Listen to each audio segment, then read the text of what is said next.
All right, what is up, sports fans? We are back for another episode of The Fan and the End. I'm your host, as always, Stephen Rychel. To the right of me, the big man himself, Mr. Ben Troupe, is with us, and down below is the man on the mic, Marvin on the mic, Mr. Marvin Powell the third.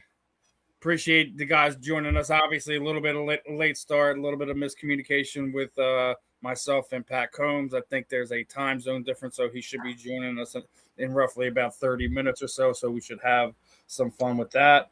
But as per usual, all our episodes here on The Fan in the End is brought to you by Fight Wax. Fight Wax is the ultimate skincare product. It helps treats cuts, swelling, scrapes, abrasions, rejuvenates, and restores stressed skin. Consumers have used for soreness, stiffness, recovery, designed for athletes and all active lifestyles. Your key benefits is providing an ultra silky, non-greasy feel, deep hydration for everyday skill care. Help fight dry skin. Customers have used for eczema, psoriasis, and other skin disorders, guys. And when you do place your orders, make sure you use that code South15FW. Show some love for everyone here, and show some love to Fight Wax.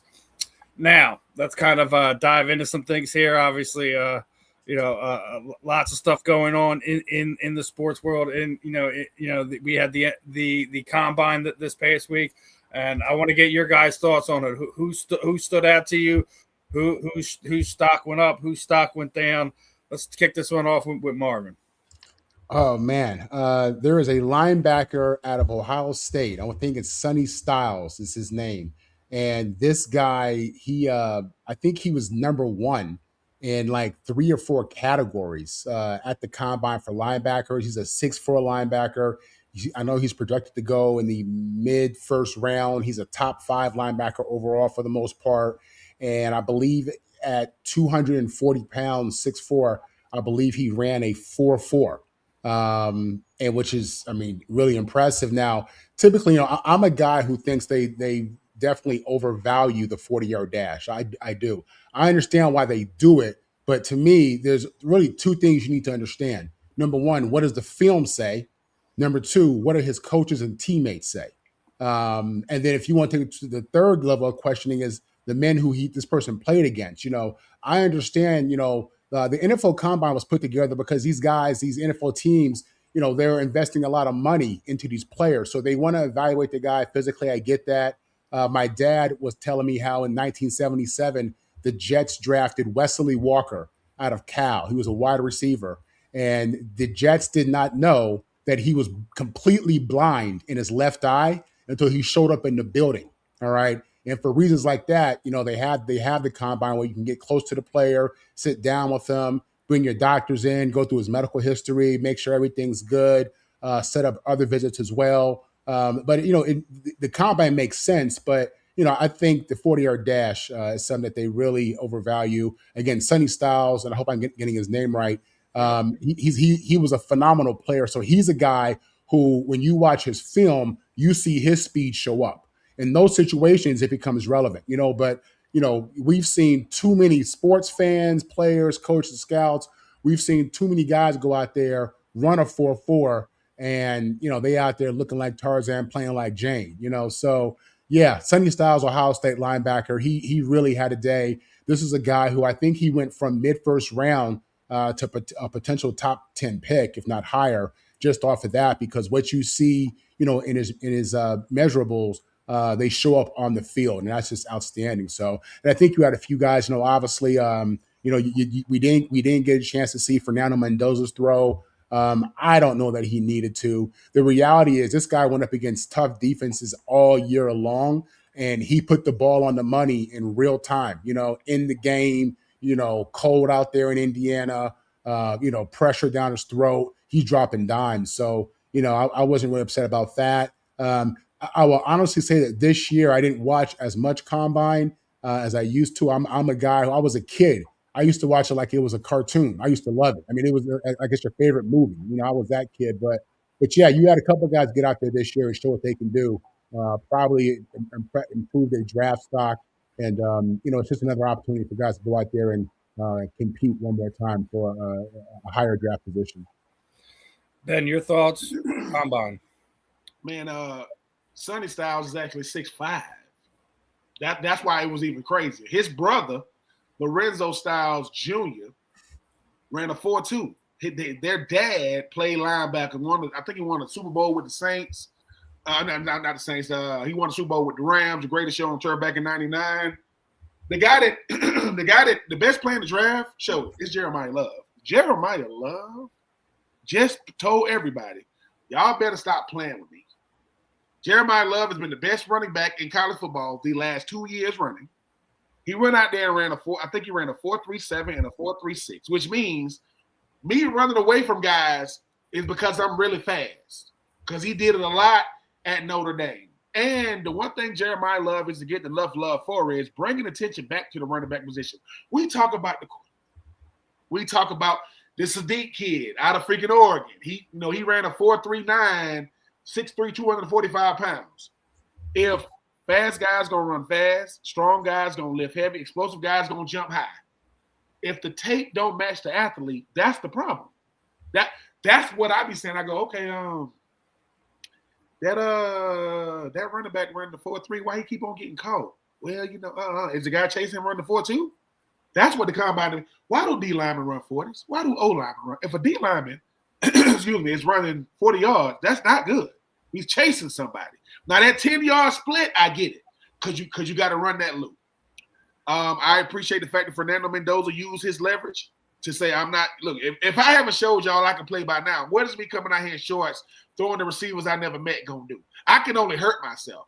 I'm gonna let the criticism happen when I'm at home. Pro days are what I put more stock in, because this is your home. That's like growing up with the kid that got the basketball goal in the neighborhood. Of course you can't beat him because he can hit trick shots. I shoot on this goal all the time, man. You ain't gonna beat me.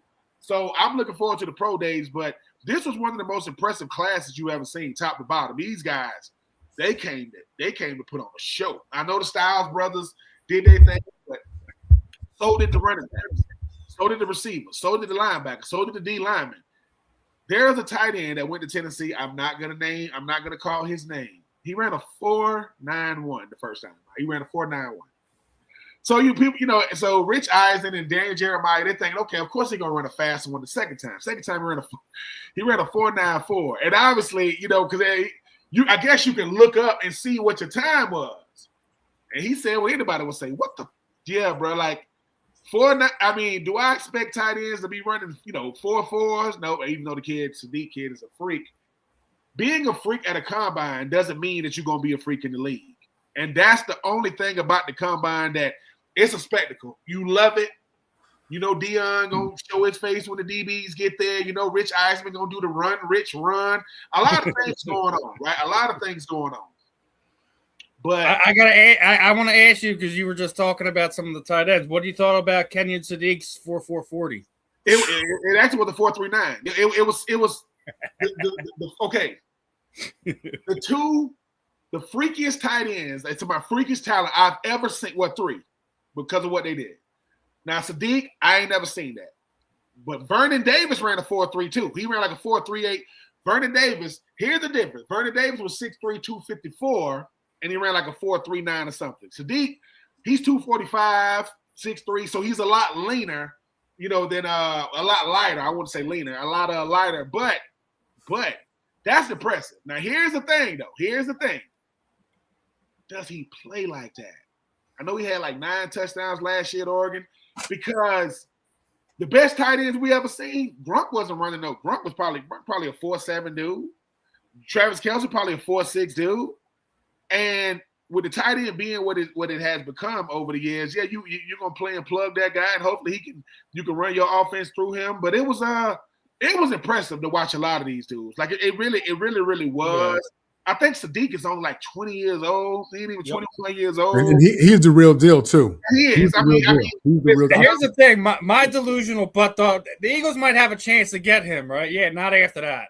He's going to be a top 10 pick. I guess. I was at the combine with Kellen Winslow, who didn't do anything. I didn't do anything either. But Ben Watson, okay. I was there with Ben Watson from Georgia. Ben Watson was about as impressive of an athlete Number one, he ran like a 4.5. He ran like a 4.5 40. That's already ridiculous. He was about 6'3", about 255. Ben Watson did 35 reps on the bench, and he racked it. He got 34, 35, and he ain't nobody touch it. So, but it's what he did. So you have to announce yourself. When you go on the bench, you have to say, he said Benjamin Watson. Number one, let me tell you what I appreciate it. Most guys named Benjamin, people call us Ben, which is fine. But at the combine, he said Benjamin Watson, tight end, University of Georgia. And people were talking. And he waited. And he said, Benjamin Watson. And everybody was like, stop playing with me. I need all eyes on me. This dude got to 20 and he's going. He got to 25 and he's going. He get to 30. He get to 35. They go 34. He go 35 and he rack it. He gets up off the bench and he looks at everybody like yeah. Then to show he got so the Wonderlic, which they don't make a big thing about it anymore. It's 50 questions. To this day, I don't know what I got on it. It probably wasn't good. I don't even remember these questions. This boy got a 49. Listen, Ben Watson got a 49 out of 50. So when someone asked him, hey, dude, why didn't you get a 50 out of 50? He said, I only had time to do 49 questions. I ain't get to the 50. I said, dude, please lead this dude. He stuck. So I'm just, to the young man out of Texas A&M, KC, dude, keep doing your thing, young. And the one that everybody has something to say because he stutter, what is wrong with us? So I have a stuttering problem. I have a speech impediment, and y'all trying to clown me about it. They clown, he was up there trying to answer questions. I'm happy. I hope that some billion-dollar organization gets behind this young man to be the face of this. You pay him millions of dollars just to stand up there and talk. Because when I got ready for the draft, I was in Kenner, Louisiana, which is a suburb of freaking New Orleans. I trained with Tom Shaw. We did more interview prep than the gauntlet and all that kind of stuff because it's so important to be able to sit in front of these coaches and GMs and presidents and assistant coaches, head coaches to sell yourself. I remember I was in there with the freaking Vikings. This one, Mike Tice was the head coach of the Vikings. And I mean, I'm like you, Marv. I know what these teams are doing or really not doing. And he in there talking. I'm like, and I'm being respectful. I'm like, hey, man, I'm 21. I'm not going to say anything crazy, but I'm like, you talking real big. The Vikings don't, that's what I'm thinking. I'm like, then I'm like, bro, you Mike Tice, right? Yeah, you coach the Vikings, right? Yeah. I said, you got Randy Moss and Chris Carter. Y'all still losing. I love to come there. Love to play in the dome. But let's not get it twisted. We know who the good teams are. So some of these, and I think that some of these players who going high, they be bombing some of these interviews so they don't get picked. I know what they're doing. Some of these dudes, they're like, hey, man, like the Browns, people probably bombing them. The Jets, they shouldn't do that, but they are because they're like, you had to throw the Jets in there, take the shot at Marvin. Because I got Marv on. If Kyler Murray isn't a Jet, I just see him with I see that young man and seeing what it's like to have the bright lights. I see Kyler Murray being a Jet, and I see Tua being a Falcon. I could be wrong, but I don't know. You want Tua on the Falcons? No. Well, I say it like this. It's not so much I want him, Marv. I got Michael Penix. And it's like both left-handed, right? Here's the thing. Kevin Stefanski is only a good coach when he got a decent quarterback. You notice that, right? He's not a good coach without a decent quarterback. Ain't nobody talking about him. It's not so much I want Tua. Okay, Marv, we go to the restaurant and we order a steak, and all they got is a Tua or a Mike Penix. What you ordering? I'm not saying both choices are good. I'm gonna put this out there. All right, we're bringing up Kyler Murray. They did inform him he's gonna be released. His exit post to the Arizona Cardinals fan base was actually beautiful. He basically apologized to the fan base. He wanted to truly be the guy to break the curse down there in Arizona. But I did hear a couple rumors. I did hear the Jets and us three. We'd already talked about that a few weeks ago. I also heard that he could wind up in Atlanta. Now, Kyler Murray. I've heard that too. But here's the thing about Atlanta. decision makers that y'all ain't had to deal with. I've had to deal with. Atlanta decision makers. I'm talking about the Hawks. I'm talking about the Braves. I'm talking about the Falcons. I mean, Marv, you know basketball. Marv, you know basketball. If the Lakers would have drafted Luka, if the Lakers would have drafted Luka, right? You'd have been that's a good pick, right? That's a great pick. Mm-hmm. They wouldn't have traded him for Trae Young, would they? They wouldn't have done that, right? That's what the Hawks did. The Hawks drafted Luka Doncic, and Speaking of the Hawks, what do you think of? If you don't mind, no, go ahead, brother. Go ahead. What do you think about the Atlanta Hawks having Magic City Night on March 16th, celebrating?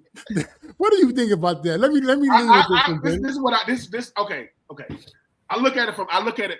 I'm gonna give you the 43-year-old, a lot more mature. Married.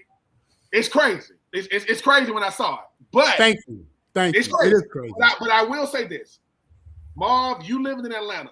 Atlanta is people don't understand how cultured Atlanta is. They will stick to. I'm not saying it's a good thing either. Now I'm saying that is how strong strip clubs are in Atlanta. I'm talking about the downtown. Once again, I am not saying it's good. I'm not. Like Magic City in Atlanta is like cheesesteaks in Philly. It is just a part. Check this out. This is no lie. The mayor of Atlanta, he went to Georgia Tech. This is a Georgia Tech man. When he was going through, he was trying to get elected. They asked him about Magic City and the strip club. And he said, man, listen. He said, man, it's about as much as a part of Atlanta culture as MLK. And no one better I. Now, I'm not, once again, let me say this again. I am not saying it is right. I'm not saying that. I'm not saying it's right. It's Atlanta. It is people saying, do you really think that if T.I. saw 50 Cent, he'll try to fight him? Yeah. I'm not saying he gonna win. I didn't say he gonna win the fight. Atlanta, people from Atlanta, you got the state of Georgia and you got Atlanta. Like, think about this, Marv. Have you ever noticed if you outside the state of Georgia, you tell people and you hear somebody say, wait, if you wouldn't say this, but if somebody said, where you from? You say, I'm from Georgia. Are you from Atlanta? Everybody knows Atlanta in the state of Georgia. They don't even know that other cities exist in the state of Georgia. The Magic City thing to me is wild because they're actually going through with it. Yeah. Like, I thought, hey man, this ain't gonna get no real publicity right now. This is happening. Like, we ain't just talking about the chicken wings. We talking about, whatever the number one stripper is in Atlanta is, she coming out. Look. I've gone through my going to the strip club phase. I ain't gonna act like I was above it. I did. But I will say this. Miami, Fort Lauderdale, parts of Carolina that no one even knows. I mean, these country strip clubs, no one cares. The Mecca of stripping is Atlanta. And I've been to Houston. I've been to Houston. I'm just telling you. Let me say this too. This is a family show. I am not saying y'all. Listen, I respect whatever you want to do, but for those who don't know outside of Atlanta, Magic City is serious, man. It shouldn't be as serious as it is. It shouldn't be. But the NBA don't even know what it's really doing. You're shining light on something that this is the second largest pro sports league in the world, or even in America. We got Magic City Day, and to the player that came out and said something, I've seen Shannon Sharp and I've seen Chad Ocho and Joe Johnson. Look, let me say this again, because my pastor, my bishop might watch this show. All I'm saying is, if you ask the average person, no, that's not good. You ask the average young black man in Atlanta about Magic City. Either he's going today, or he's looking forward to going. Because they push it like that. They push it. And look, I know people gonna say, Ben, you lying. They got some good food, boy. I'm not gonna lie. Like I hear about it. This how crazy it is, Stephen. This how crazy it is. That's what I always hear. Stephen, this how crazy it is. The strip clubs got good food. They got. I don't know if strip clubs do. I know Magic City do. I don't know if strip clubs do. But they got. There are churches. No. There are pastors at churches that will go to Magic City. Listen, to just eat the food. They got their wife with them. It's look, man. If I wasn't from Georgia and understood, it would sound crazy to me. I think the NBA. Now here's the thing. I bet you they've been trying to do this now, but somebody said, listen, Adam Silver's smart now. That dude understands stuff that he probably shouldn't. I'm not saying he should do it. But this is what's not being said, Marv. This is what's not being said.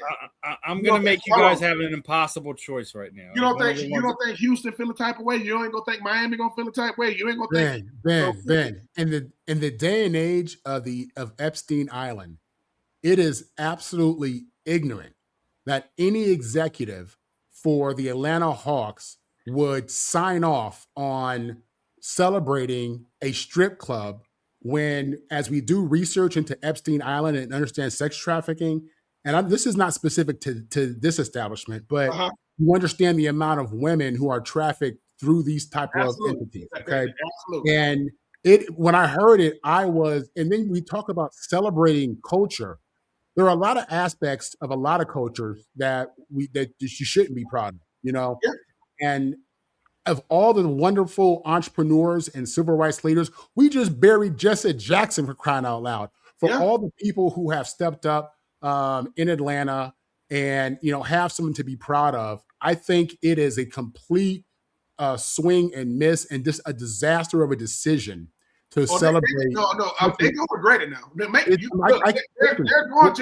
They're gonna regret it, Marv. Listen, think about this, Marv.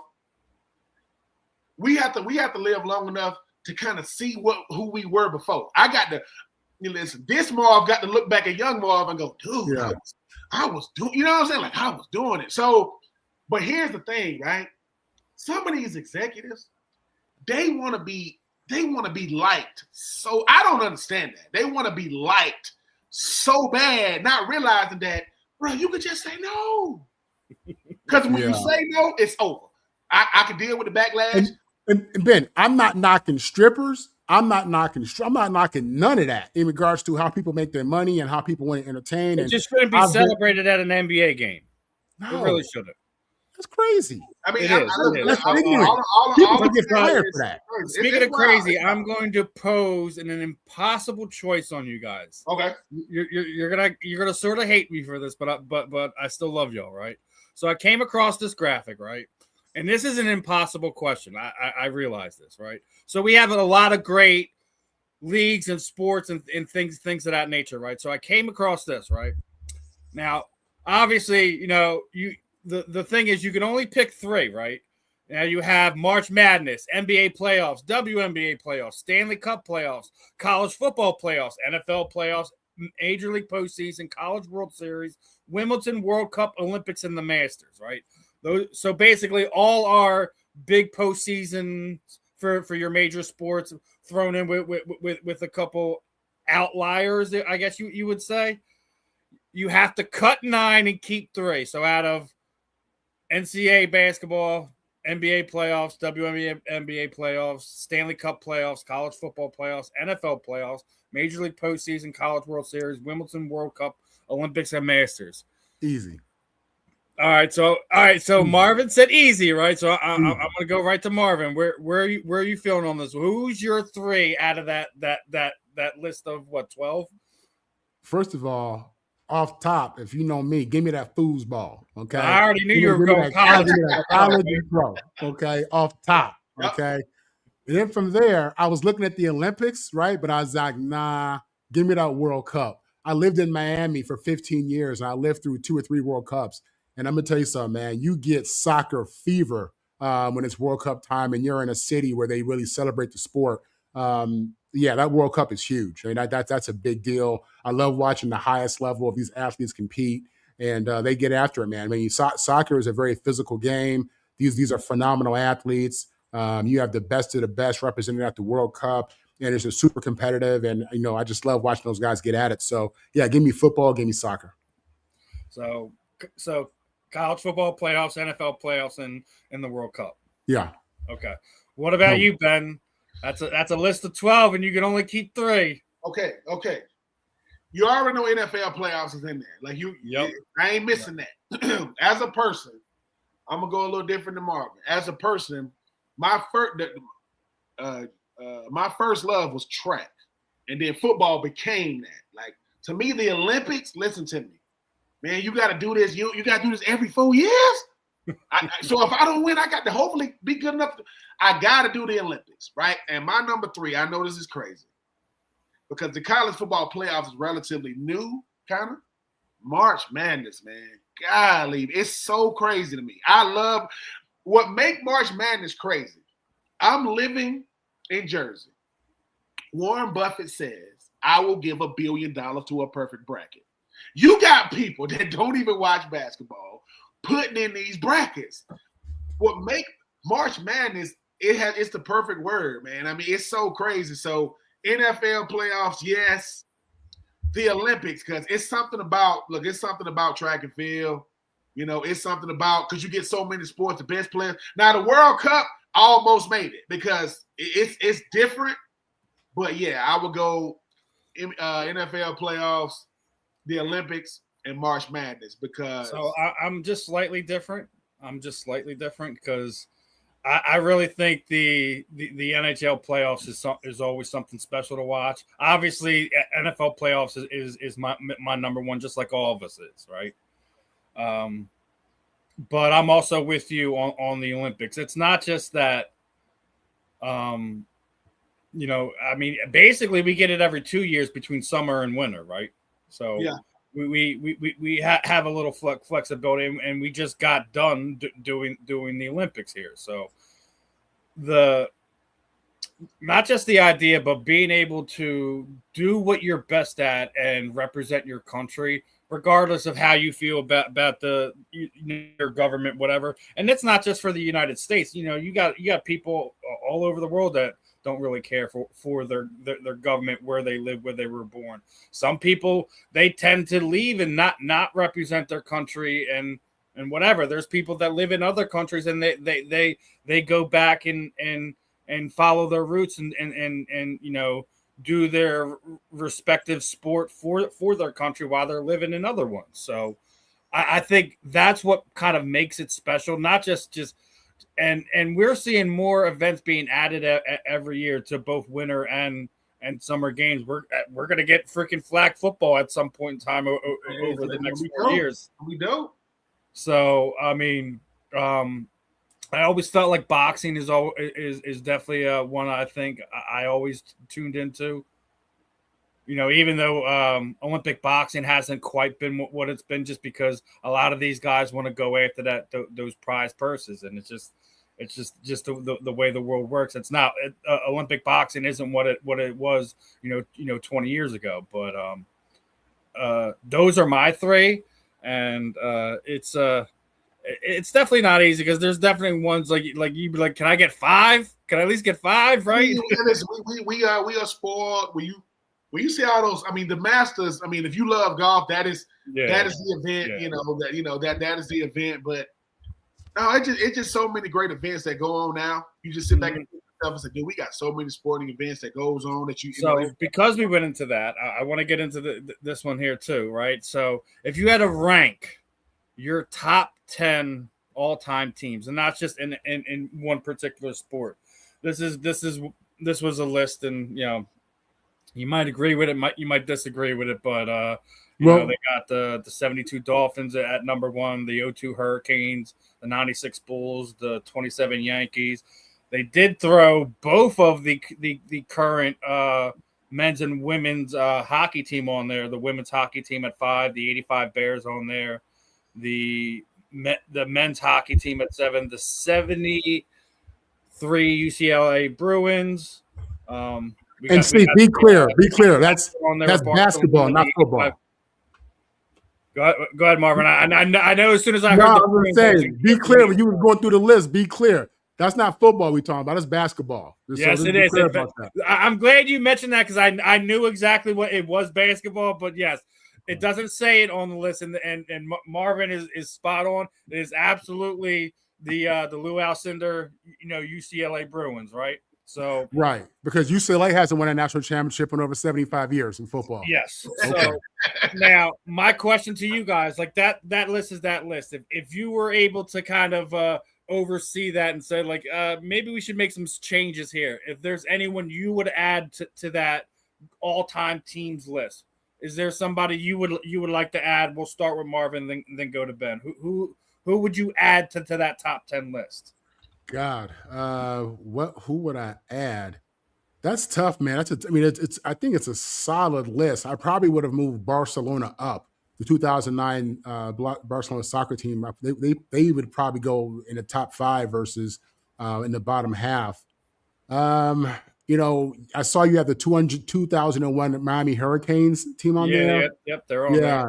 Number 2. I wouldn't put them that high, but they did have a unique team that there's a laundry list of guys on that team that were multiple-time All-Pro, Hall of Famers, etc. Yeah, 100%. I think that one of those Reggie Bush teams could rival that, to be honest with you. I think that's already been out there. That's a conversation people are already had. Who's the all-time greatest college football team? And I think that first team with Reggie, I think there were 2 teams with Reggie and Liddell, where they were the featured players. I mean, with Matt Leinart, they just had a phenomenal team. So I would rival that with the 01 Hurricanes. And outside of that, I would probably move some of those teams around, to be honest with you. But I think it's a good list, though. I think you could put even more than one Jordan team on there. I agree. All right, Ben, you've seen the list. You heard Marvin's comments. Are you good with the list? Is there somebody you would like to add on there? Is there something missing that they didn't cover? What are you feeling on that? I am good with the list. I think sometimes, though, when it comes to these lists, excuse me, we have, like I was gonna say about your USC, your Trojan teams, well, they went to 3 straight natties. Yeah. Right, they went to 3 straight. 100%. There is no world, and I hate even giving them love. There is no world that you cannot talk about the 2019 LSU Tigers. That team was ridiculous. How good they were. Randy Moss' son was the tight end, right? They were good, and I don't like, and I do agree. When it comes to those Bulls teams, because the Lakers ain't nowhere on there. You ain't got no Laker team on there. I mean, Kobe and Shaq went 3-peat. You ain't got none of those teams. Let me tell you about a list like this. You can't get it right, but that doesn't mean it's wrong. You can't really get it right. I think that's why you got to make it categories. Because when you start doing, soccer, baseball, basketball, it's going to be hard. I think you got to be all soccer, all football, so you can really see it. Now, I didn't play against the 2001 Hurricanes, but I did play against the 2000 Hurricanes, 2002, and 2003. So the only reason why I didn't go 0-4 because I didn't play them in 2001. That team, those teams in particular were different because if I go, Bubba Franks, Jeremy Shockey, Greg Olson, Jimmy Graham, right? David Njoku. That's their tight ends, and that's how they went. That's how the receivers went. The starting receivers in 2000: Reggie Wayne, Andre Johnson, Santana Moss. The starting running backs? Adrian James, Clinton Portis, Frank Gore, Willis McGahee. The starting safety was Ed Reed. His backup was this dude, I don't know if you ever heard of him, Sean Taylor. You're not going to beat them. And I'm sorry, I went wrong with the tight ends. I'm sorry. It was Bubba Franks, Jeremy Shockey, Kellen Winslow, Greg Olson, then Jimmy Graham, then David Njoku. Those bums. I'm sorry. But I will say this. we don't fully appreciate the SC teams because they were that good. Like, you just cancel them out. You shouldn't do that. If we're doing the best duo running backs, and I played against some of these dudes, the best duo of running backs in the backfield. I played against Cadillac Williams and Ronnie Brown. That's the number 2 overall pick. That's the number 5 overall pick in the same backfield, right? I've seen Felix Jones and Darren McFadden and those dudes. This is no lie. I ain't seen too many running backs like Reggie Bush. I ain't seen too many guys like that. I thought this dude. Let me tell you how good they were. Back when ABC Sports had the number 1 game in college, it wasn't ESPN, it was ABC Sports. Lynn Swan, I know this personally because he was doing the games. We used to watch, 3 hours away. We still watching these games. It was like this. I want to see what's up with these dudes. Who is this? How you say his last name? Palomalo. How you say that? Troupe Palomalo. I know how to say it now. When we was watching it, we like, well, how you say his name? The dude with the hair. Then they go from here to Taylor Mays. So, I'm very, very biased when it comes to college football teams because you talk about the best teams and you talk about, quote, they ain't amateurs now. You talk about semi-pros. That's what I call college athletes versus pros. I mean, it's like I said, it's gonna be hard. It's gonna be hard to do that because some of these teams have never got to play each other. And if I put the SC team on there, I got to put that Vince Young team on there because they dethroned them beasts. You know what I'm saying? Like, it's too many teams, man. But I like the list. There's a lot. It's a lot of teams because, look, I don't think college and pro compare. I think one is his own category and the other is his own category. Barcelona, come on, man. Barcelona, how many teams are we talking about here? Like, you know what I'm saying? You have a Barcelona list by itself. But this is why we love lists, though, right? Because they're debatable. They're never, Roger Craig, congratulations, sir. I forgot. Congratulations from getting inducted. That's when they doing it. They did a lot wrong, but they got you right, sir. And for those of you who saying, I didn't know who Roger Craig is, cancel your subscription. You shouldn't watch football. Christian McCaffrey, LaDainian Tomlinson, Marshall Faulk. Who you think? We'll get into some Hall of Fame talk in a minute. Who you think? Listen, all those dudes was eating lunch. That go Christian McCaffrey. That go LaDainian Tomlinson. That go Marshall Faulk. And they was like, hey man, why we eat yet? Oh no, we waiting on my boy. Roger Craig. Yeah, the first got to do 1,000 and 1,000 with. Anyway, congratulations, sir. Well deserved. You show that there are some good people out there, but no, we're going to get into some more Hall of Fame talk here within the next hour or so. Want to get one more football topic in there before we kind of switch gears to some baseball. I got a few things I want to talk to you about, everyone about, and we'll discuss. But another graphic list that we came together. And I thought that it would be kind of fun to kind of debate this one, right? Obviously, Ben's favorite guy to hate is on this list, at the top of this list, right? So, what do you guys feel like is the worst free agent contracts in NFL history? It got to be Ben's boy. Oh, he's the top of the list. No, number two. Oh my God, I know who the worst is on this list. You got Albert Haynesworth is on this list. Yeah. Nick Foles is on this list. Yeah. Nnamdi Asomugha is on the list. Brock Osweiler is on the list. J.C. Jackson's on the list. Le'Veon Bell and Kenny Golladay is on this list. Obviously, as we were just talking about, none of these lists are ever 100% to everyone's liking. But again, just like with the previous one, is there somebody missing that isn't named here? Nah, I think you got it right there, man. Ben? Yeah, well, they got it right at the top. They definitely got it right at the top. I don't understand it. Terry no. I'm like, what are we doing? Now, Albert Haynesworth is close. I'm gonna tell you why. So I had moved on from the Titans by then when he was getting defensive player of the year type stuff, first team all pro stuff. He goes to Washington, $100 million deal. But he's a 3-4. No, he's a 4-3 D tackle. They moved him to the 3-4. So they moving him to something that he doesn't do, right? Mm-hmm. And D'Angelo Hall, the guy I got drafted with, they were just talking about how Albert used to do, man. Like he just lay on the field. He would just lay on the field like he hurt, just all kind of crazy stuff. Failing his conditioning test.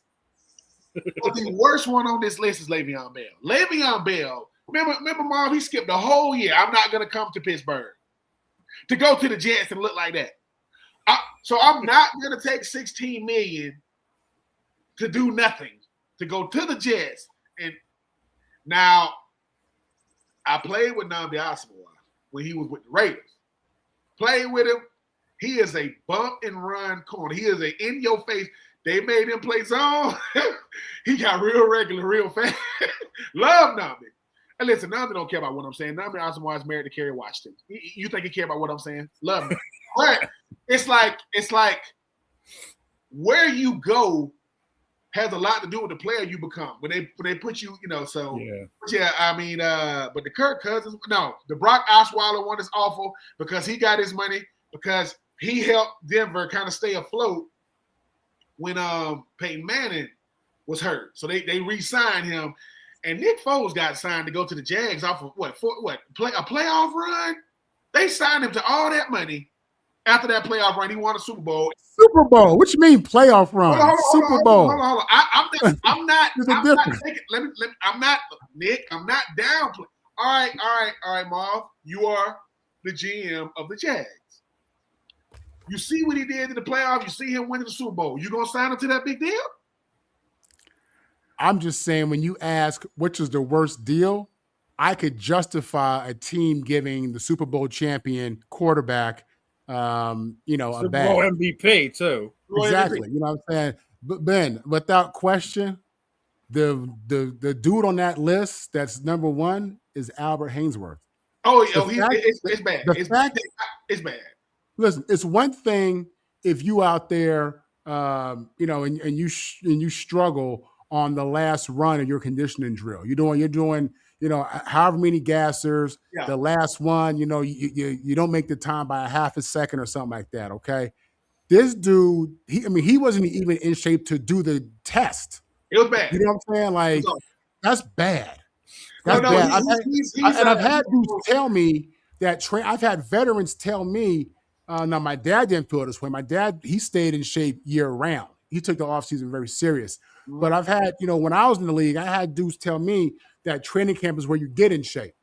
You know what I'm saying? And I never really bought into that or thought that was the right thing. This dude, he wasn't even in a position to try to take the test. No, this was a medical risk. It was the worst. You know what's crazy?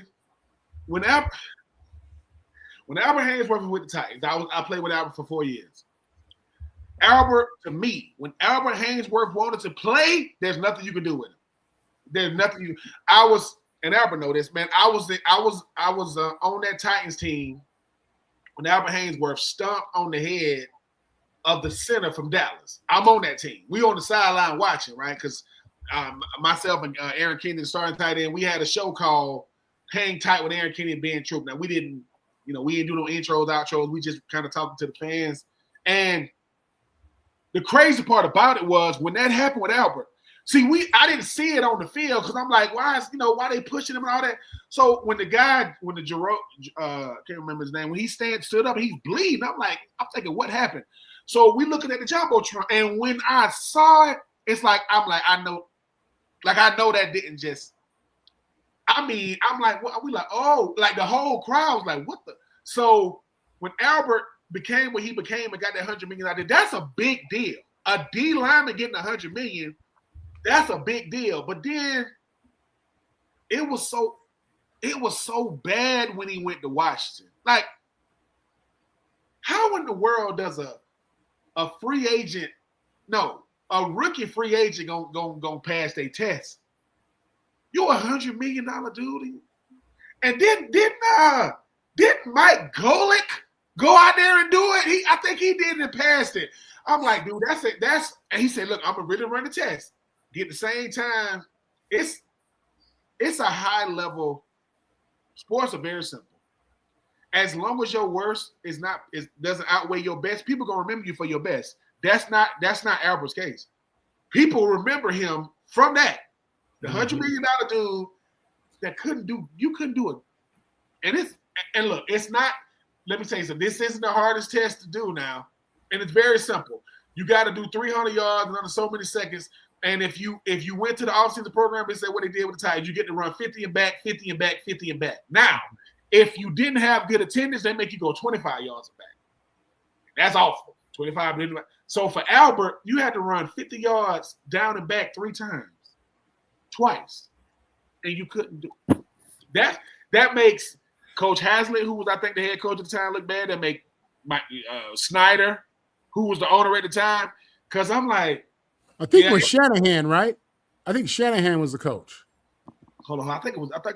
I think it was Hazlitt. I don't think it was Shanahan yet. I don't think it was. I tell you what, if it's Hazlitt ain't no joke. I had him in New Orleans. Let's see. I like Jim though. He was cool. Hold on. Who coached? Traded me though, but that's okay. Who coached Albert Haynesworth in Washington? I mean, it was. I remember my mom and them asking me, "Dude, what's wrong with Dude, it was Jim Zorn. I think it was Jim Zorn. Quarterback? Okay. But it is Albert Haynesworth for this reason. Albert is in his prime. Like, this is his second contract. This is coming off his rookie deal. This is because the Titans didn't want to give him no $100 million because they've dealt with him for like 5-6 years. Like, we're not giving you $100 million for you to decide you don't want to do it. And the greatest FU you will ever see in your life is a $100 million professional athlete, all pro, by the way, that ain't in shape. That's a part of your job. Yeah, man. It's, Le'Veon Bell, Nnamdi Asomugha, Brock Osweiler, all the Nick Foles, even my favorite cousin Kirk. Kirk Cousins is the worst contract. Kirk Cousins is the greatest bank robber we've ever seen. He robbed the bank and trust of Arthur Blank, and he got $90 million in 2024. People. He put up numbers though, dude. Look. You know what's crazy? He put up numbers in Minnesota. Look. Terry Fontenot, for those who don't know, Terry Fontenot, the former GM of my Falcons, he became who he became when he was in New Orleans. He was a GM, and he got Drew Brees. And you see what they did for about 19 years, right? You see what they did. He likes veterans.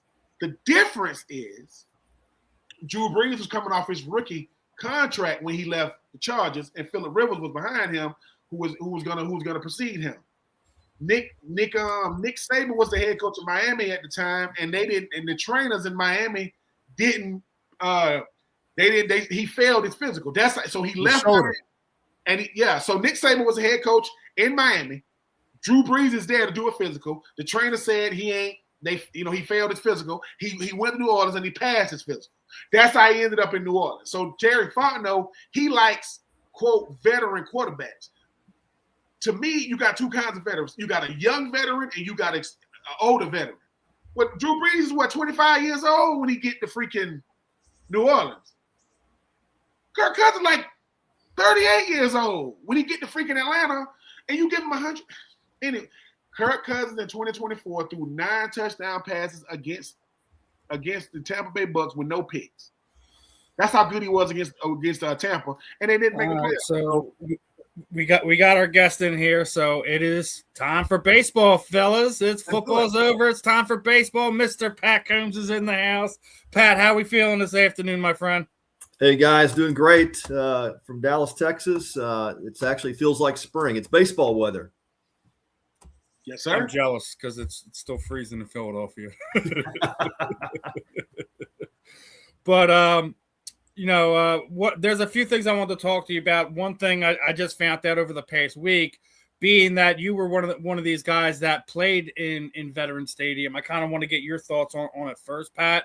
I put it in there. I don't know what you've heard about it or if you've heard about it at all, but the Philadelphia Inquirer had found dangerous chemicals in the AstroTurf of the now demolished Veteran Stadium. 6 players who played on that turf, Tug McGraw, Darren Dalton, Vukovic, John Oates, Ken Brett, and David Worth, all have died from aggressive brain cancers in their 40s and 50s, right? So even more alarming is all those 6 guys I just named all died from glioblastoma, right? Right. So when they demolished the stadium, the Phillies has sold off pieces of the turf in 4x4 bags. The Inquirer hopped on eBay and bought those samples and had them analyzed by 2 different labs. They found 16 types of dangerous chemicals in the turf. They are referred to as forever chemicals because they don't break down in the human bodies for years. The U.S. federal government estimates that over 20,000 artificial turf fields that use the same type of turf that the Phillies did during that time had found forever chemicals, and they still exist in the United States today. I haven't really heard a whole lot of media outlets or anybody running with this story. So being as a former player who played at Veterans Stadium and was a part of the organization that had that type of field on it, I want to get your thoughts on it first. Yeah, I mean, it's not the first time I've heard about that article, but yeah, I mean, I guess the good thing for me is I didn't have a chance to plan up very long. So yeah, but yeah, I mean, the link to it, that's a little bit scary if they can find the direct link, I mean, I don't know how you do that with people obviously who are gone now, and how would they be able to gather a sample or anything to try to tie it directly back to the field. But yeah, it is kind of scary when you think about it that we've had 5 or 6 people that have passed away from that aggressive brain cancer, and was the turf maybe a reason or a cause? I mean, we already have everyone who's played there always had jokes about there's rats as big as dogs in there. I had Tommy Green on a few months ago, and he used to see yeah, all manners of creature crawling around the vet, and it just I'm trying to make light of it because it is, at the end of the day, it's not a funny situation. We lost a bunch of people, and I think it's 2 of the names on there. Darren Dalton, played there a lot. Tug McGraw played there a lot. Both as a player, right, and as part of media, was in that stadium an awful lot, and both of them basically dying from the same type of brain cancer. It does raises questions in my opinion. And I think, I was talking about it with, my other coach on one of my other podcasts. It's funny that it's only Phillies players because you guys are in that stadium the longest, where the football players, they only play, 8 games a year, where the baseball players, you guys are there, 82 games? Yeah, that's right. And so, yeah, much more access to it. And yeah, so it's interesting. I mean, all the guys you mentioned, you kind of did a little bit of historical context, look at their kind of lifestyles, and, there probably were some things going on there that didn't help either. Right. So it's, I think there's a lot of things you could take into effect with the way folks treated their bodies, but especially back in those days, it seems like today's player does a much better job of keeping themselves in shape. And, I mean, you still get some addiction issues today for sure, but nothing like when I played. It was about half the clubhouse was addicted to something. But and then I think it's so hard though when you are trying to do something like a medical link back to something that for causation. But I mean, I was more concerned with the way the center field looked and smelled after Lenny Dykstra played out there spitting all that tobacco juice. It was just nasty. Yeah, he didn't care where he spat that thing. There was stains all over that stadium just from Lenny. Yeah. Ben, Marvin, any retorts on this one?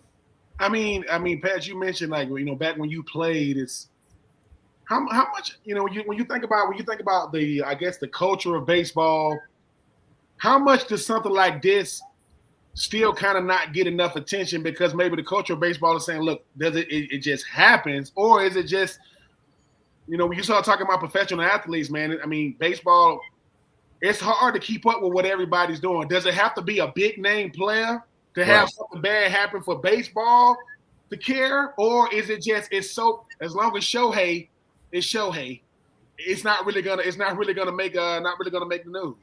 Yeah. No, I think it's the culture of baseball. I mean, they've cleaned so much of it up, since we played, especially now that the drug testing, that they do, the steroid testing. You know, back when I played during the steroid era, I mean, you know, guys were doing all kinds of stuff, and it was that, you know, the culture back then was whatever it takes. You know, you just do whatever you need to do to your body to get it through that 162 game season. And that, you know, to me was part of the danger of watching guys, you know, treat their bodies the way they did for, you know, 5, 10, 15 years into their careers. And then we started seeing, you know, obviously the post effects was the steroid usage, you know, guys breaking down sooner, you know, tearing muscles that they shouldn't have torn, and, you know, ligaments, and I mean, just all kinds of damage to their body because of what the steroid was doing. So, yeah, but I mean, you know, you didn't really hear about the dangers of it, right? There wasn't, like today, we all understand, you know, what's going to happen if you abuse your body in that way. And so there was, I think, a lack of education, lack of awareness.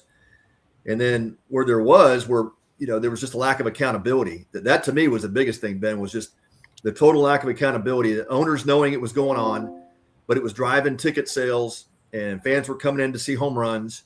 And to me, it was that cabal of folks at the top allowing that to take place at the detriment of the players and their long-term health. You know, that was completely overlooked. Like, hey, what could happen to your body after you're done playing? Well, I think we're seeing now, you know, we're seeing guys that have dropped out because of cancer and other issues because they loaded their bodies up with drugs and steroids to make themselves better ball players.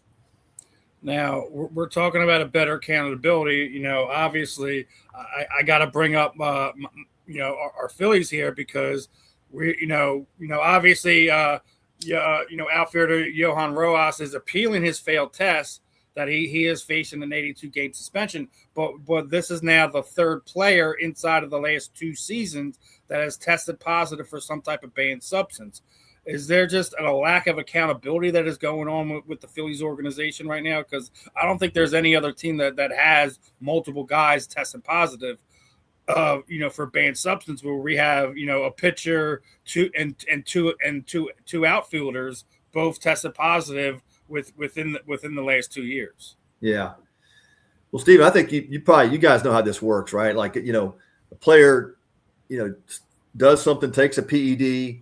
They pass a test. Somehow they pass it. They may have taken a marker or something that you know would cover that positive test up, right? So they skate through a test and they go, oh man, I found something I can use to cover up, you know, this positive test. And then of course word starts to spread in the clubhouse, right? Well, what are you doing? You know, how are you getting through it, right? So that's how that stuff gets started. You know, that's how the whole steroid thing blew up. You know, one guy comes back to the clubhouse and you know, he's gained 30 pounds of muscle weight over the offseason. They're going, what the heck were you on? What were you doing? Right. And so all the players start talking. So I don't know if that's what occurred or, you know, these guys just independently, you know, took something and it showed up positive. I mean, you know, I guess there's a chance of that too, but so, yeah, it's hard to put your thumb on it, but yeah, pretty interesting. It's 3 guys from the same team. Yeah. Ben, Marvin, any retorts? Yeah. So, Pat, I see that you have a son. Your youngest son was a catcher or is a catcher, and he made it to the Miami Marlins organization as a baseball player. Yeah, he did. Yeah. So I'm also the son of a player. My dad played for the Jets. I was fortunate enough to play for the New Orleans Saints. And growing up, you know, my dad absolutely used football as a way to help me understand lessons just in life, you know. Yeah. And, you know, he also taught me about the culture of the game. And I truly believe he gave me this insights and a perspective that definitely helped me because I was getting it at a young age, getting it raw at a young age. Talk to me with your son. Was it a similar process? Did you find he loved the sport early? Were you coaching him up early? What was that like bringing up a professional baseball player essentially? Yeah. Well, thanks, Marvin, for the question. And yeah, you could probably write a book on that. I in fact, here we go. I did write a book on that. It is. Let's show us again, Pat, so we can see it more than the score. Right? There you go. Yeah. Yeah. So Marvin, you experienced it firsthand, right? Like your dad being able to use those lessons that he learned from football to apply it to life and you know, character building and all the things that you would need, you know, to be a great person. And so that's that's exactly what I did with my sons. You know, I never had first of all, I never had the expectation that they would play professional baseball. And in fact, really talk to them about how hard it is, that lifestyle, and, you know, even trying to raise a family in that environment. It's just so difficult. So not that I was talking them out of it. I just wanted to be aware, you know, it's not about the glamour and the glitz and all the things that you think about as a professional player. And I'm sure your family experienced that, Marvin, where, you know, you understood when dad had to be away for camp and when he had to, you know, be on the road and, you know, not coming home every night. So, yeah. So, but, you know, there's so many great things to learn, especially in youth sports. And I think if we use that platform effectively and appropriately, we can teach those great life skills, you know, teamwork and discipline and dedication and all the things that you can learn from playing a sport, and then being around other people, right? Serving your teammates well, all the leadership skills that can come with that if you do it right, you know. So it really is. It's about, you know, great parenting, great coaching. You know, how do we use sports to help our kids improve in life and be able to apply those same skills that they can take out of the sport into the rest of their lives, you know, in whatever career choice that they go into. I think sports is a great proving ground for learning all those great skills that you can use the rest of your life. Absolutely. Absolutely. I also saw that you attended Baylor University. And, you know, I went to SC. I know Ben's a Florida Gator, and all of us come from the pre-portal era. So when you chose a college, you were choosing your second family, literally. A lot of people don't understand how serious that decision was and what it meant to you to be out of school for 3 to 5 years. Baseball can be a little bit different. Can you talk about how you chose Baylor and just in that process and that experience? Yeah, be glad to, Marvin. And I actually started my college career baseball and in school at Rychel University in Houston, but I transferred to Baylor after my freshman year, and that was because of a coaching change. So I was able to get a release and make a transfer. It wasn't about money. There was no big checks back then, but no, you're exactly right. I think that's the one thing that Nick Saban talked about a lot, you know, during his interview of why he, you know, probably left Alabama before he really needed to. He could have coached a number of years, but he said, you know, I just saw the change in college sports from a place where you do develop that relationship and the kind of the family atmosphere and, you know, the pride of going to a college and, you know, bringing your family back years after you left or graduated and being part of that college family. And I think that you're exactly right. That's what's missing, right? We're now setting kids up for failure. And I think about, you know, Marvin, where my head goes with this is I think about a lot of the kids that come from places where they couldn't afford to go to that particular school. So they get in there because of their athleticism. And then, you know, they are transferring 2, 3, 4 times and education gets thrown out the door. Right. So, and they've got their mind set like we did on playing professional sports. So you're going to college, you're going to school, you're trying to earn your degree, but, you know, you're also trying to, you know, develop yourself in your respective sport. And then if you have that many transfers, you know, you're not going to graduate. So you're losing hours every time you move to another school. That player doesn't play professionally, then what are they left with? Maybe they got a couple of nice checks, you know, and we know what we did with extra spending money when we were young. You know, we spent it usually. So they're leaving school without a degree, without much money, if any at all, and they've shuffled themselves around so much they have no really relationships to any particular institution. So we have done a huge disservice to that particular person, that player, by allowing this to happen. So yeah, it's got to get fixed. And I saw some things this morning about maybe the government starting to get involved and trying to help come up with some solutions to that. And I hope they do. This is just it's like the Wild West, and it's not good. It's not good for the player or the person or the one trying to seek an education. Yeah, I think you know, I think the bigger issue really is just putting restraints within the transfer portal, making players honor the contracts. I think, you know, for football and basketball, these guys generate the money. So I never really had an issue with them getting some of the money. But I think the ability just to bounce and leave whenever you want to, with, you know, regardless of your commitment to that university and what they just paid you, I think that's ridiculous as well. I agree with you on that portion of it. Yeah, I do. So you went from Rice to Baylor. Was staying in Texas a big deal to you? Is that something that you were looking forward to? Was Rice was Rice the school that you were looking to go to out of high school? Was that the school was that your dream school? Yeah, it was not my dream school. I got the chance to visit Miami, UCLA, Oklahoma State, Texas, Texas A&M, Baylor, and my parents asked me to stay close to home so they could see me play, and ultimately that kind of swayed my decision. And then when I got there and had the experience I did, I said, I made the wrong decision. I need to make a change here. So thankfully it worked out. I went to Baylor, got re-recruited by all those other same schools, but I chose to go to Baylor, and it was that was a great place for me. It was the perfect fit. Really enjoyed the school there, and it was just a great experience. So yeah, I am grateful that the student athletes get a chance to transfer, and I do agree with you. I love the fact that players can earn money in college, because we all know that the college endowments are really large. They're making a lot of money off the backs of student athletes, but it's great that they. The players now get to share in some of that, but I do think I agree with you. There's got to be some restrictions around that. Yeah. Well, it's something we've talked about here a lot on here, that we just have to have some guardrails. I think the general idea of it is good. Like, coach winds up leaving, you're not a part of the new regime that's coming in. You should be able to transfer to another university. And even to Marvin's USC guy, what they did to Reggie Bush was absolutely criminal.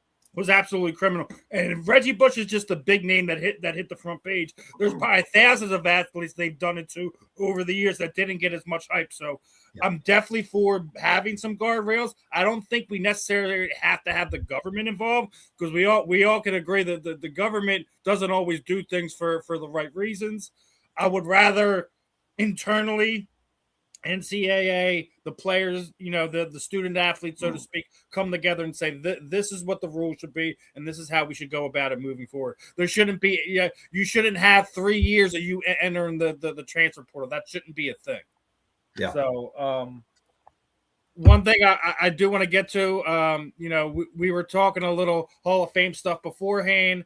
I put it on there, some of our greatest that never made it, but I want to go back to the PED point real fast. So the fact that both Max Kepler and Johan Rojas tested positive, does that open the door for Barry Bonds to come back in? Because neither one of those guys could hit the lick of the ball anywhere, right?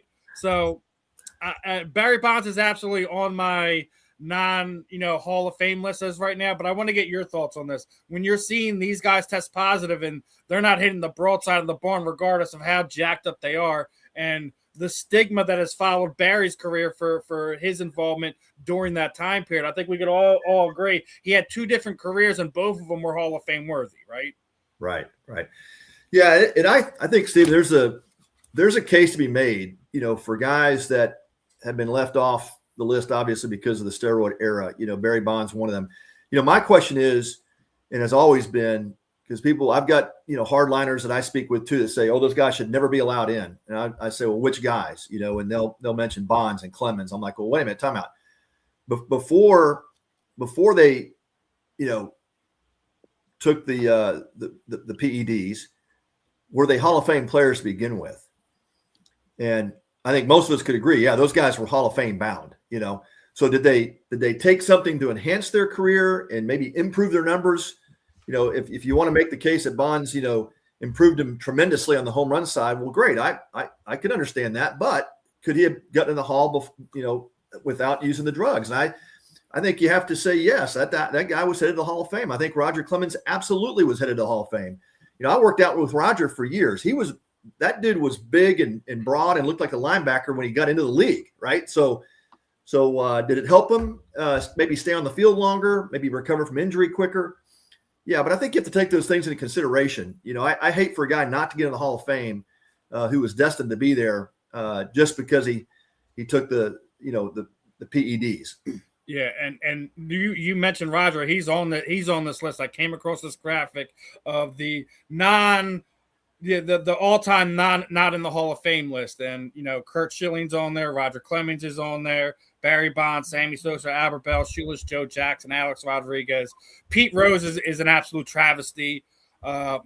they have Mark McGwire on there, but I think the non-steroid side of it, Don Mattingly should absolutely be in the Hall of Fame as well. Yeah.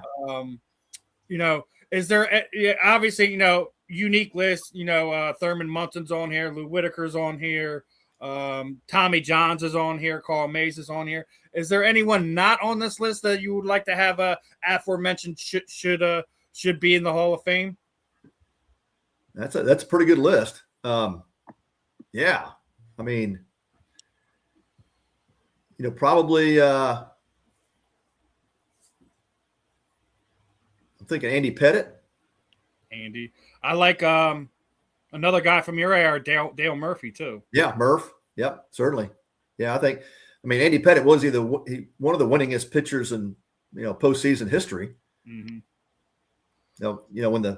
When the game's on, it means a little bit more. Yeah. Who's the winner, right? Since Ben brought up the Hall of Fame talk a little bit earlier, do you have a retort on this one first, and then Marvin? Oh yeah, I mean, man, how do you feel about these beat writers? Right, we understand they get their vote, but as Marvin always let me know, human beings gonna do human things, right? They're gonna do that, and. Yeah.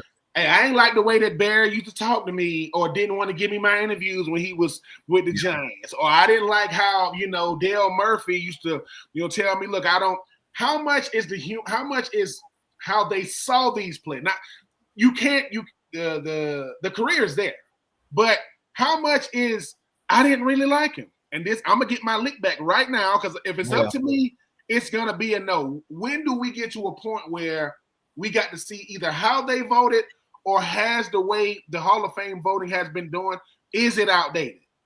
Yeah. But that's a great question. Great point. There's no doubt the human side of it takes over.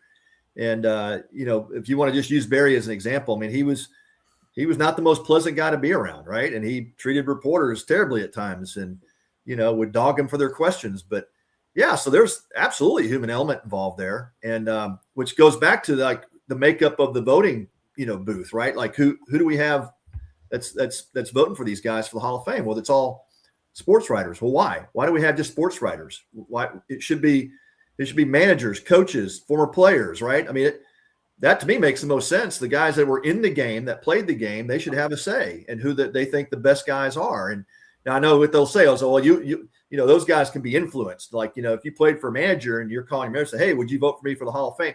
Well, there could be some of that, but I promise you, some of these sports writers are getting lobbied. So, flip that. And it's something we talk about it on here all the time. I don't think the sports writers should have as heavy of an influence on it. And it doesn't matter if we're talking baseball, football, whatever. I think it should be surprised mostly of Hall of Famers, veteran and current players, maybe a few executives of things of that nature. But for the mostly, I think it should be self-policed. Do they get a vote? Sure, the writers should get a vote, but they shouldn't control the vast majority of who gets in, who doesn't, etc. Right. Yeah, why couldn't they even include maybe 5% of fans, right? Like maybe you have some fans that get elected to that voting board. But yeah, to me, the Hall of Fame, it's about obviously you're honoring the greatest players that ever played the game, but it's also for the benefit of everybody involved in the sport, right? So why are we just limiting it to one particular demographic to vote? Yes. Does that make any sense? Anything you want to add to this, brother? Yeah. Technology in baseball. Listen, I grew up watching the late 80s Yankees, early 90 Yankees, Mets as well, growing up in New York, and then watching the Dodgers when I moved out to California for high school and college. And I like the idea, old school baseball, the calling balls and strikes. If he gets it right, he gets it right. If he doesn't, he doesn't. It's human error is part of the game. What do you think about the reality of technology really impacting baseball and possibly removing, umps and just people from the field and relying on technology more? Do you like that, or do you like the human error that's part of the game? Yeah, Marvin, it's a great question, but we can talk about this for hours. I'm a traditionalist. I love the human part of it. And, I've got a really dear friend, Ted Barrett, who was a 32-year Major League umpire. And Ted and I serve on a ministry board together. And, And I've asked Ted the same question, and Ted said, look, our goal is always, always, always to get the call right. That's why we would come together and have discussions about it. Did you see a different angle than I did? And, but I love that part. That's the part of the game. And I think the fans enjoyed that as well, and like, what do we miss today? We miss those ejections, like when managers get fired up and go out and get thrown out of a game. That just brought a lot of energy to the field. And we loved it when our manager was, had our backs and sticking up for us and would get into those arguments. And so, yeah, that to me is just we're losing that part of the game. Now, I understand why we've moved into this technological realm, when you consider all the money that's being won or lost on games every night. And now that we've discovered it's even on, pitch by pitch, play by play, I certainly understand that, because you could say, somebody loses, a ton of money over a bad call. And that, I'm sure, would have an effect on mental health issues and all kinds of things. But, so I get it. Like doing the ABS system this year. I mean, is that really going to work? And is it going to slow the game down too much, or is it going to help increase the, making the right calls with pitches and all that? But that, you every time you change a rule like that, you think about the consequences of the game. For years, catchers were taught how to frame pitches and win pitches for their pitcher, and the really good ones would benefit from that. You would have backup catchers that would catch certain pitchers on certain staffs because he was really good at working with that particular pitcher. It could buy 6, 7, 8 strike calls a game. And so now that's thrown out the window, right? So that again, every time we introduce one of these technological changes, we have to look at the impact on the game. And has it changed the game too much to where it's taken that human element out of it? And I would say, yeah, it has. I really miss kind of seeing some of the great arguments and the things that involved, the people side of the game. Thank you. Got it. Yeah. Pat, we're gonna put in for you to become a voter if you got yeah. because here's the thing, right? Nate, how is it?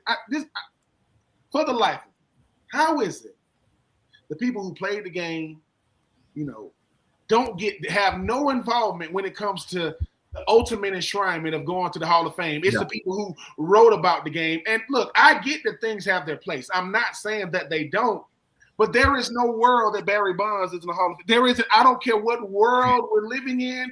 This could be an AI generated world. Barry Bonds can come back an alien. He is in the Hall of Fame. They're chilling. He's in the to me, Hall of Fame is a guy that's on the edge, not a guy who's bona fide. What? Barry Bonds in. Let's move on to the next. Do we even got to vote? No, you vote on if we all at the board meeting and we can't decide what we're going to eat. It goes to a vote. Is it Chinese? It's not. It's Dale Murphy. Like this kind of stuff to me is crazy, because to me, it makes the Hall of Fame look illegitimate. How is the best player? And I get it. I love Hammer and Hank. Love him to the moon. He is in heaven's hand. Why ain't Barry got it? I don't get how that's even, because it makes the game of baseball look crazy, because it's like, who are these beat writers? Like, who are these people who have the ultimate? Because I go, do you like being a beat writer? Or do you like being a voter? Because it sounds like you like to vote just to cause controversy. And I'm so happy he's in. To all the Andrew Jones haters, what do you have to say now? I kept saying, I don't know who the greatest center fielder is. I know who's one of them. I saw him. I'm a Braves fan. So I saw Terry Pendleton and Tom. Don't get me talking about my Braves team that could do everything but win the World Series. Love them, couldn't win it. I'm just saying, when do we get to a point where we say to ourselves, this is ridiculous? Like, wait a minute. Has anybody ever got voted in that took PEDs? Yeah. So what are we doing? Has anybody ever? Yeah. Right. So why is it now? And not to jump on your Phillies, Steve, but are we talking about 3 guys getting called out of all the play? That's progress. 3 guys out of all the guys. Barry Bonds, to me, was built to play baseball. He came out the womb swinging. Like that dude could just, even if I'm not the greatest Barry Bonds fan, but I got to respect what he's done. Kurt Schilling, like, what are we? Come on, like, this isn't even real. I'm like, so another 2026 or 2027 is going to come and go. The most egregious person on that list is Pete Rose. I do not like the fact you waited on this man to take his last breath, and now I don't like that. I don't like that one bit, because if he's good enough in death to go in, he was good enough while he was living. Yeah, we don't got to like what he did, but I just hope, I'm going to say, listen, we're going to institute the Pat Combs. We're going to institute this new rule to where we call it, Pat, you didn't know this, but myself, Steve, and Marvin, we represent the Common Sense Competitions Committee. We haven't got the LLC. We ain't got it official yet, but we're going to be able to walk into these meetings when they vote, and I'm going to say, who are you? My badge number is 6676. I am from the Common Sense Competition Committee. Why is the Barry Bonds going in? Yeah, well, you guys can leave. You guys can leave. Because there is, Marvin won't say this, Marvin Powell's father should be an NFL Hall of Famer. You know how you got to do? Ask any offensive lineman, because he played O-line, ask any D lineman during that era. To me, a Hall of Famer is simple. Ask the people who played with them. You just ask them. Ask any pitcher. Who scared you the most on the mound? Barry Bonds. Who? Barry Bonds scared me the most. Why? Because he's the reason why they say swing for the fences. He don't want to hit doubles and triples. He want to try around the bases. Pat, I hope that people look at this interview and say, hey, listen, this is a former major leaguer saying, yeah, Barry Bonds, yeah. I don't drink, but I could be drunk. And being what? Who's a Hall of Famer? Who should be a Hall of Famer? Barry Bonds. I know that. I can't tell you what day it is. Yeah. I just don't understand it, only because you were a big leaguer and you had sons that are big leaguers. You know how hard it is to do both?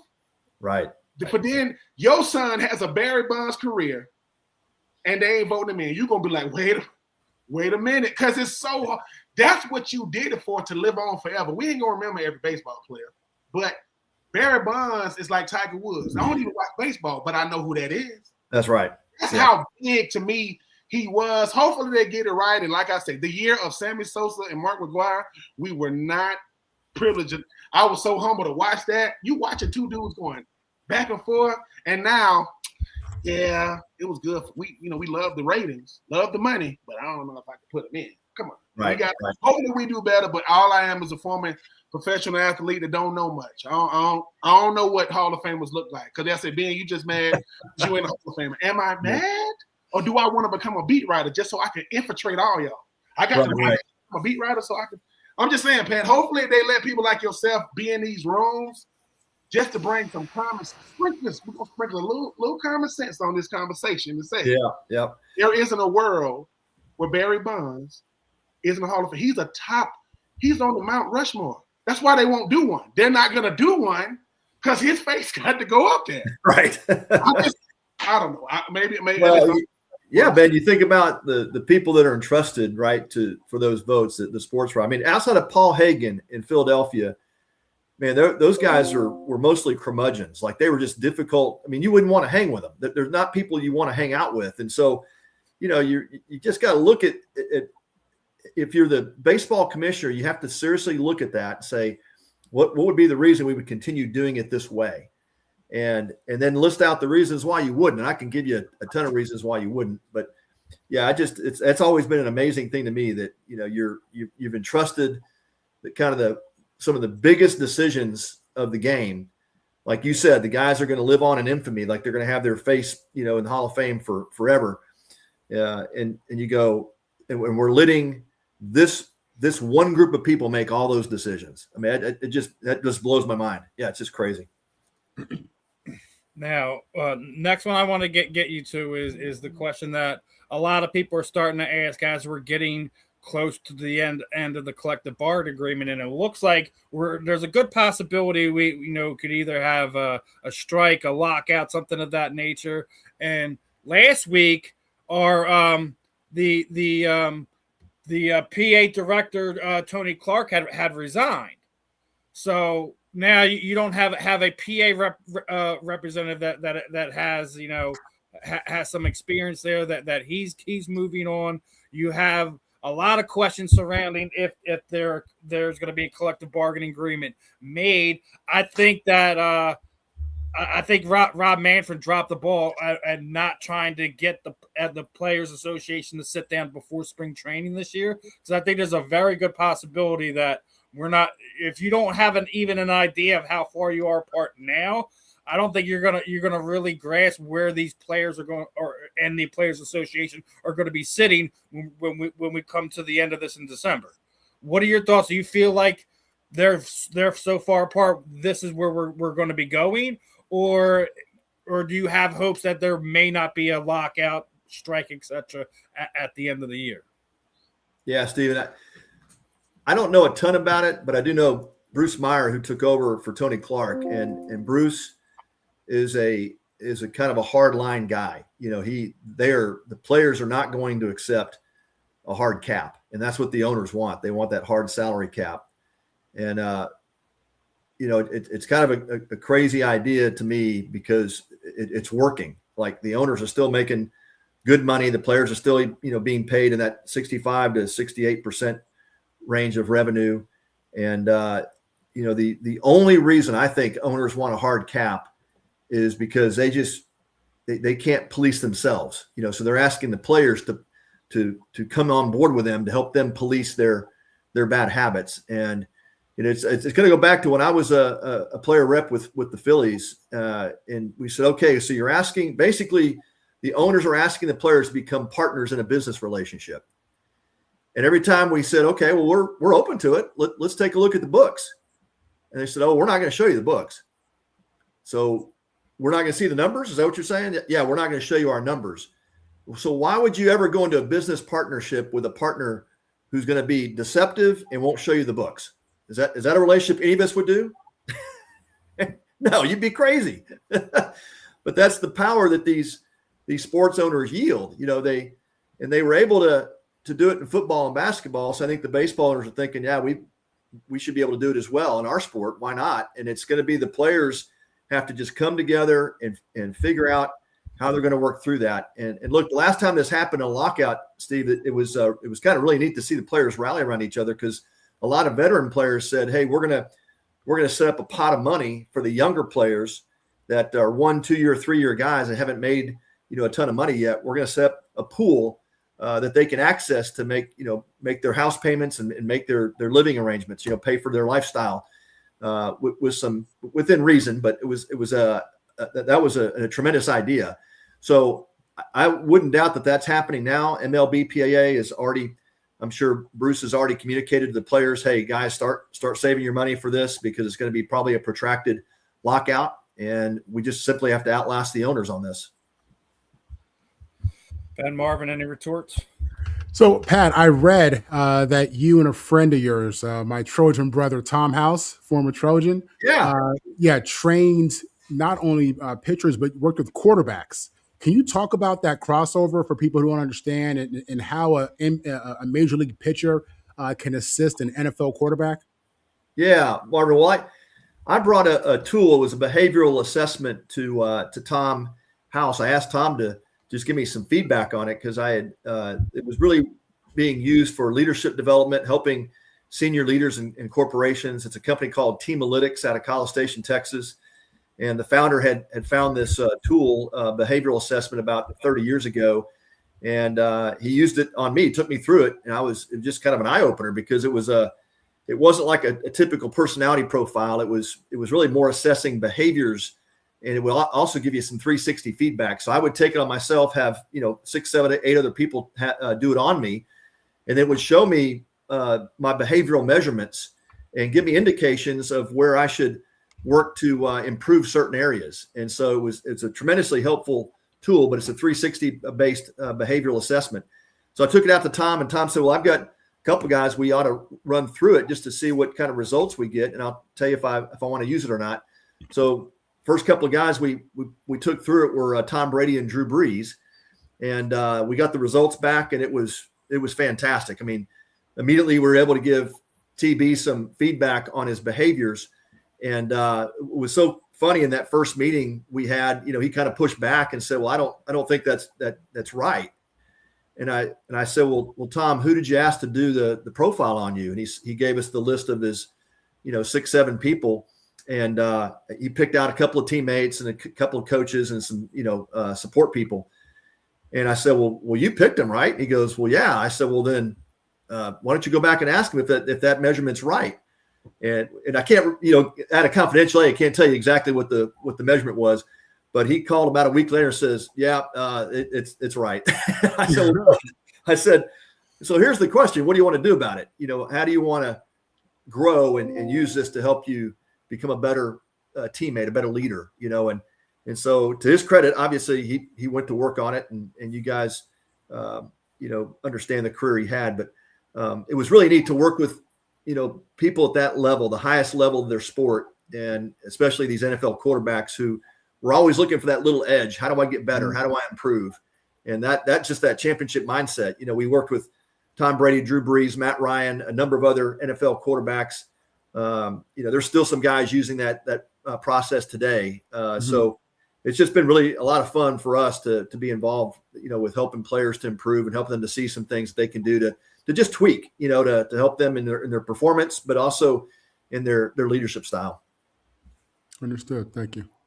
I mean, that's crazy though. Hold on. Now I want to just go by that. Wait a minute. So you know what I'm saying? You get the email or the text. Yeah, so Tom Brady's on board, Drew Brees is on board. So you're having a conversation with these guys. And what is that like? Because we obviously, when it comes to guys like Drew Brees and Tom Brady, that's football royalty. These guys are, you could cut half their career in half, and they still got better numbers than guys that played just as long as them, if not longer. What does that do for you, like the respect level? Because for guys, they got to respect you before they even respect what you say. Like, they got to respect you first. What does that do for you knowing, look, man, I'm a pitcher. I'm a former major league pitcher talking to Tom Brady, talking to Drew Brees, talking to Matt Ryan, MVP, Super Bowl MVPs. I think Drew Brees just became a Hall of Famer. They can't even keep Tom Brady out. They might try. They won't be able to. Hopefully they'll do the right thing. But not saying that you was searching for validation, but that is the highest level of validation when I'm dealing with these guys, and you're not going to play the quarterback position better than them. When you got done working with them, what did it do for you? Because when you've been a pro athlete, man, we need to know. And we might not tell everybody, but hey, man, I ain't a pro no more, but I got a pro's mindset. I still think I got some valuable advice that I can give. So what did that do for you after working with guys like that? Yeah. Well, Bennett,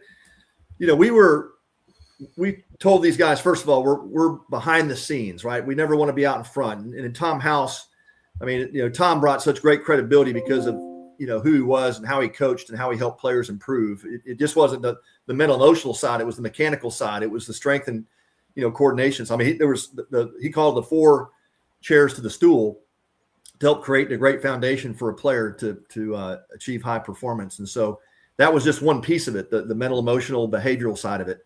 So, what it did for me, I wasn't really as interested in that, Ben. I've consulted with a lot of companies, working with C-suite leadership teams, helping leaders and teams grow and become better performers, better team members. But so it helped us a little bit from the credibility side, but it really, I told these guys, I said, look, you will not see me doing interviews in the media to try to gain attention for me working with you. This is all confidential behind the scenes stuff. My goal, Ben, was simply to help them grow and improve and get better. And I had, coaches and people who did that for me. And so this was just kind of one piece of their growth equation. And so I was honored to do it. And we measured a lot of players over the years. We still do it. We still work with some of Tom's people, and they still measure these NFL quarterbacks. And we just worked with some college guys getting ready for the combine. But it really does. It measures things like urgency, intensity, the need to nurture, criticality, self-confidence, self-critical. So we take these behavioral measurements and we're able to help them say, hey, here's where typically high-performing quarterbacks tend to be within these ranges behaviorally. And if your data is outside that range, here's some specific steps you can do to help grow towards that ideal range. And so we get very granular in terms of what we can do to help them grow, and then we hold them accountable to it. And then they're getting feedback from their teammates and coaches as well about how they're doing with that growth plan. So it was just really an honor to work with those guys at that level and help them improve. That's awesome, Pat. The stuff that you're also getting in outside of the sport. So One last one that I'm gonna have, if Marvin or Ben have anything else that one of the things I want to ask you is, obviously we are today away from the World Baseball Classic, right? And it's been, and one of the things that I already told you I want to ask you, do you feel like over the last few years we've seen a shift from the prestige of baseball internationally as well, going more towards the Baseball Classic than we've seen in the past 20, 30 years, where it typically go towards our Olympians? Is that something you feel is accurate, or is the Olympics still where the you see some of the best international baseball games being played? Yeah, well, man, I appreciate it, Steve. I had a chance to play on the 87, 88 USA teams, and we played in the Seoul Olympics, won the gold medal. We were the first U.S. team to do that. And, no greater feeling in the world than being a part of those teams. And, as Tug McGraw said to us during a dinner one night, they were honoring us at a dinner before we went over to play. And he had us all stand up, and he walked around and touched each of us on our shoulder. Just thinking about that just gives me the chill bumps thinking about it. But he just gave us the charge. He goes, man, you're wearing the colors and the flag and USA across your chest. You represent not just yourself, but you represent this entire country.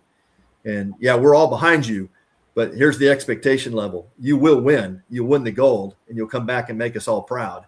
And just an incredible moment, to think about just the perspective of who we were playing for at that particular time, and so, I'm partial to the Olympics. I just think, once every 4 years, you get one shot at it, and, you're kind of working behind the scenes for 3 years up to that point to become the greatest team in that respective sport. So I'll always be partial to that. But I love the WBC. I think it's a great concept. I love when anytime players can wear the colors of their country and represent their homeland is just a tremendous amount of pride, and I love it. I love watching it. There's that to me is really the highest level of competition you're going to see outside of the championships and things that we see. But yeah, it's a tremendous way to view the game and be a part of it. Ben, Marvin, anything to retort on that? So, Pat, would you say that when you look at what you're doing now and leadership consulting, leadership development, this stems from your time as a professional athlete and just, understanding what it takes to be a lead? And are you pitching those principles? Is it everything you heard from all the coaches all your life that you've put together for these business CEOs? Yeah, Marvin, it really is.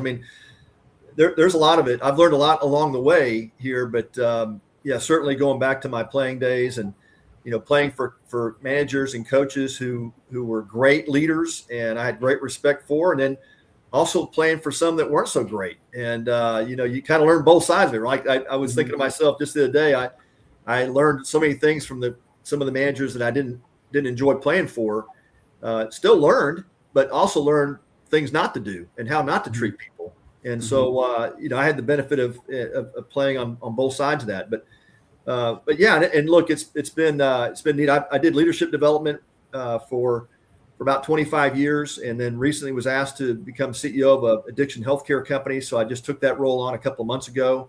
I built a wealth management practice in a private family office with my son. He now runs that. My middle son runs Combs Capital Partners.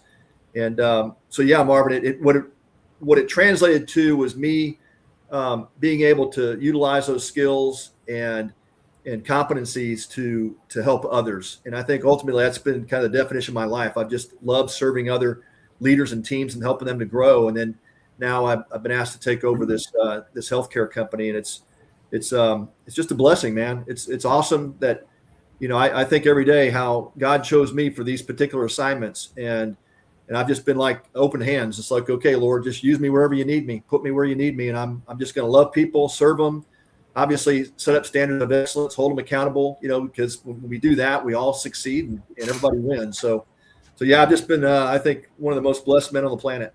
I think it's outstanding how you've been able to use your athletic background and your athletic experience and apply it toward youth, where you've just obviously written a book, but also it creates a foundation for what you're doing, in the corporate world, in business. And I feel like you've been able to really impact people whether they're young or older, through sports and what you've learned through sports and the lessons taught to you through sports. And these are the kind of stories that need to get out there, how sports really impact people and give you a platform to help serve others. I think that's outstanding.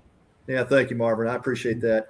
My wife thinks I need medication for all the stuff I'm involved in, but I told her we can work on that too. But no, it's I do have a little bit of ADD, but ultimately it is, Marvin. It's just about. But that helps you detail on some of these things better. People think that's a bad thing. There you go, man. Yeah, I've just learned a ton, man. I consider myself a lifetime learner. I just want to grow and improve and get better every day, and then surround myself with great people that we can work with.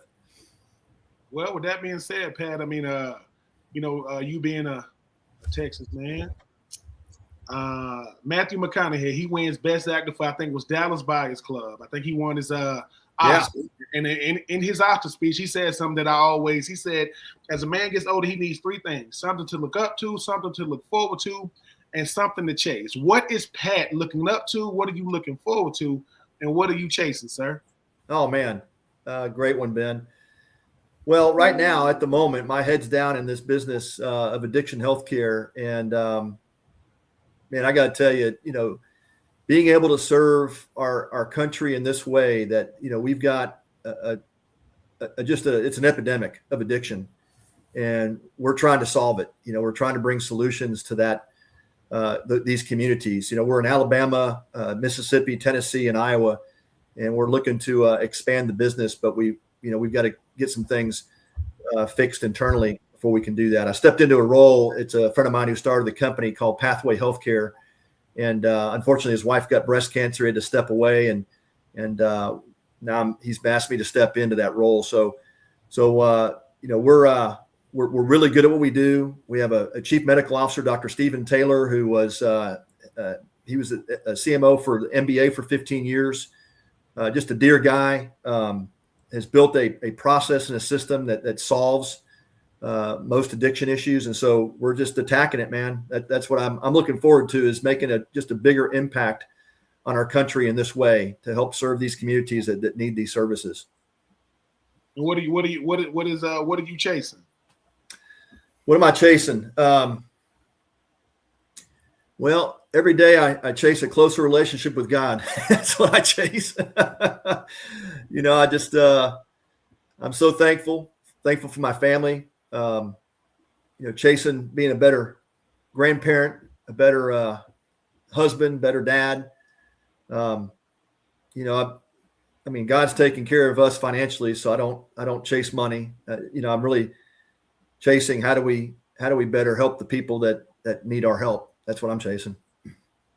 Well, I will say, Pat, I mean, I have a nonprofit called the Uncommon Crew, where I mentor boys ages 12 through 18, where most of them have never met their father. And then one thing we always tell them, they say the greatest thing a man can do is to have a son, and his son want to be just like him. That's and just listening to you, your son did not only chase you to be a major leaguer. You told him, you also just said that, man, they running the family business. You are doing it, sir. I'm telling you right now, from a man who, understands what men do, and this is taking nothing away from the ladies, because we do love them.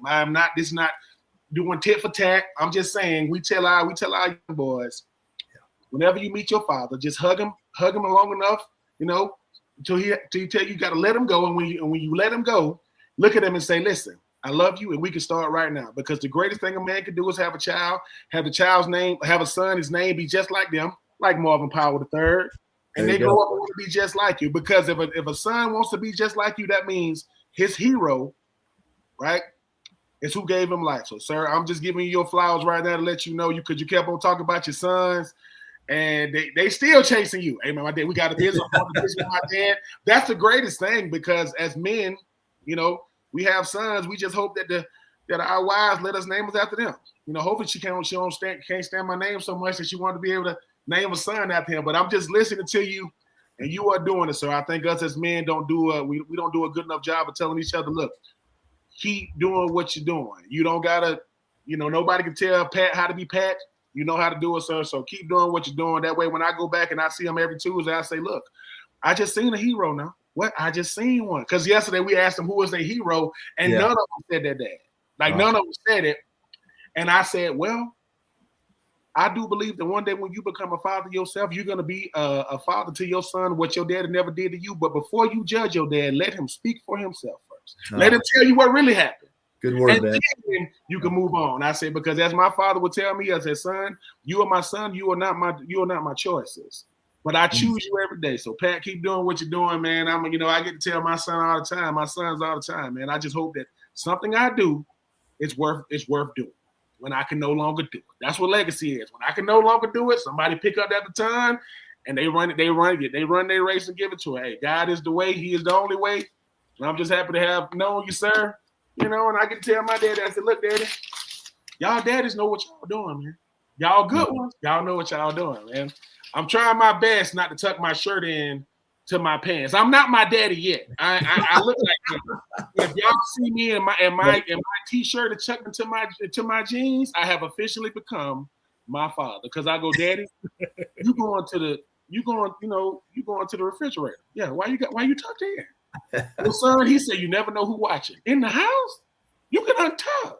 But it's what he does. It's what he does. Good word, man. Yeah, thank you, man. What a blessing. Yeah. I think if we can, you talked about legacy. If we, we're all going to pass that baton. And I always ask, dads the same question: what color baton are you going to pass? What's it going to look like when you pass it along, and what will that legacy be? And so, good word, man. Thank you. Appreciate you, sir. Appreciate it. And listen, I hope, and we're gonna be vowing to get you on this committee, this voting committee for MLB because it ain't working. Something ain't clicking. Let you in there. Next thing you know, boy, Pat, you talking about legacy. You be like, Pat, when you were to decide to vote, yeah, I got Kurt Schilling in, I got Barry Bonds in, I got Dale Murphy in. Yeah, man, got him in. Right. Got all the Pete Rose, got him That's in. Right. Yeah, got him in. Of course, Sammy Sosa. Of course. Awesome, guys. Well, keep it up, man. I appreciate you having me on, Steve. And it's always a pleasure, Pat. Marvin, any parting words before we let Pat go? Pat, thankful for your presence. Thanks for coming on and sharing today. And just good luck with everything you have moving forward. Thank you, Marvin. Appreciate you, Ben, Steve. Guys, it was a joy to be on with you. Let me know. Likewise, Pat. How I always do this is throw the proverbial microphone over you. Anyone like to thank? Shoot out your social sites. Let people know where they can get your book, etc. The time is yours, my friend. Yeah, thanks, Steve. Well, the book you can buy it. It's on any of the major booksellers, Amazon, obviously. So, yeah, feel free to pick up a copy. It's written for parents and coaches that are involved in youth sports. But that was my COVID project, so it's still pretty fresh. But, man, just thankful to be on with you guys. Thankful for the baseball community. It's amazing to me, Steve. I still get probably 10, 12 letters a week from folks asking for, signatures on cards and talking about, when I played with the Phillies. And such an honor and a blessing to be a part of that. But, appreciate you guys. Anytime you'd like me to come on, just let me know. Yeah, definitely. I know Scott is itching to get you on, so I'll probably have to give you his email so you guys can work out a time and day to get you on his 108 Stitches baseball talk. But it's always a pleasure catching up with you, hearing your thoughts, about sports in general, and we'll definitely have you back on here in the future, my friend. Great, guys. Take care. God bless you. Bye-bye. All right, everyone. That was Pat Combs. Always fun catching up with Pat. I know I'm a little partial to him because he did play for my Phillies, but he always has great insight, and that's why I love picking his brain. What are your guys' thoughts? I know we went all over the place with Pat, but Marvin, what are your thoughts, brother? Yeah, it's a great interview. This guy's done a lot. He's played Major League Ball. He's produced another, pro baseball player. He's impacting the youth through his literary works. He's in finance. I mean, he's helping NFL guys, move forward. I mean, he's really staying busy, having real impact. I enjoyed the time we had with him today. Likewise, Ben. What do you think about Pat? Yeah, I agree. I think sometimes when you start talking about what can I do once my post playing career is here, Pat he's a direct example of that. You say, hey, I'm gonna throw my hat in a lot of rings. Everything is not gonna go my way, but the things that do, I mean, he's talking about the fact that what he does in the mental health space, what he does with current and future professional athletes at the quarterback position. what he's doing with his sons, wealth management, talking to these CEOs, helping them grow their companies, and even helping his friend who he mentioned that his wife has breast cancer. We definitely praying for her with that. And I think Pat is a renaissance man. You know, the one thing they say about professional athletes, they say, you guys think you guys can do it all, huh? Yeah, prove me wrong. Prove that I can. You know, so yeah. And like I say, as my father would say, man, listen, while getting older is inevitable, getting old is a choice. Pat chooses not to get old. I'm getting older. I'm not old because I still got a lot to give. So yeah, shout out to him, man. I hope they run into him. I mean, because he seems to have his hat in a lot of rings. And the great thing he said was, man, I don't got to worry about the financial side. I'm good. That's what everybody wants. To say, I ain't got finances, man. If I ain't got to worry about the money coming in, I can really work. I can really show you what I can do. So, man, shout out to him. Yeah, definitely fun always catching up with Pat. Parting shot, you guys, before we wrap this one up. Marvin, then Ben. Lord have mercy. 19 years married yesterday. That's, I'm thankful for that. No doubt about it. And I encourage all these young couples in love to fight on. Just keep going, y'all. Just keep going. Keep going. Ben, your thoughts? Marvin, congratulations to you and the missus, man. I know you and her have been together a long time. She is battle tested. Y'all are battle tested. I'm congratulating. She's battle tested for sure. No doubt about it. If you don't think that your wife knew that she was gonna make it through it because of who her partner in life is, like, man, I know who I got next to me. Sometimes when I know that, look, if I don't got it, she said, I know he got it. If I can't do it, he gonna do it.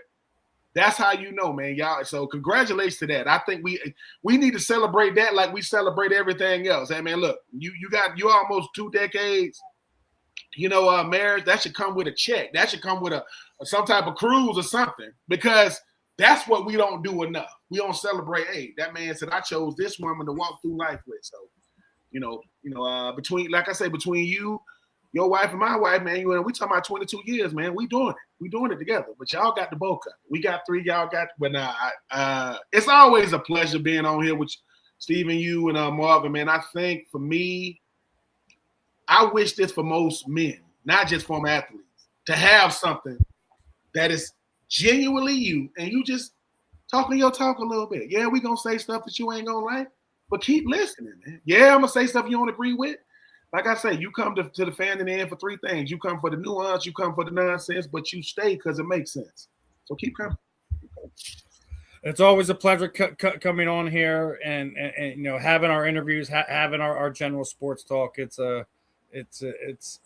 always fun. It's always interesting, and we all have our own unique points of view, and that's what I love sharing with everyone. But other than that, this was another great episode here of The Fade in the End. We keep your guys locked in. We got a bunch of interviews. I do, at least, with some more of these bare knuckle fighters. I do got a fun one with Sam Alvey coming up. I may have a special guest dropping in on that, having a fun conversation with Sam. But other than that, I'm Steve. He's Ben. That's Marvin. We'll catch you guys next week, my friends. Peace on out.